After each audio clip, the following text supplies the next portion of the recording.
Hello, sir. O, bakit napatawag ka? Magpapaalam po sana ako, hindi po kasi ako makakapasok ngayong araw na to. Alam, bakit naman biglaan yan? Alam mo namang hindi pwedeng umabsent. Alam mo namang marami tayong ginagawa, di ba? Kasi po, sinunog ko po yung bahay ng kaibigan ko. Ay, tarantado ka. Ba't mo sinunog? Masama yun, di ba? Masama naman ang gali mo pag ganyan. Opo, masama nga po yun. Pero, ayoko po kasi ng mga taong masyadong matanong po eh. Ayaw mo na matanong, kaya mo sinunog? Ang tanong po siya ng tanong.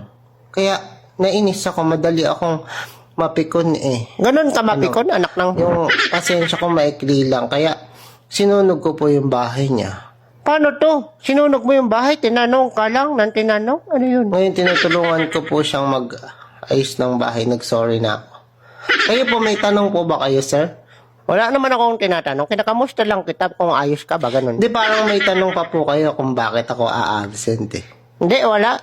Bagong rules ng kumpanya yan, wag na magtatanong. Ano bago na, sir? Siyempre, kailangan ng mga empleyadong katulad mong damuho ka, nagpapahinga din. Ay, maraming salamat, sir. O sige, tulungan mo na yung kaibigan mo. Okay. Salamat po. Walang nga naman. Ingat po palagi, sir, ha? O sige na, impacto ka. Di baka may itatanong pa po kayo.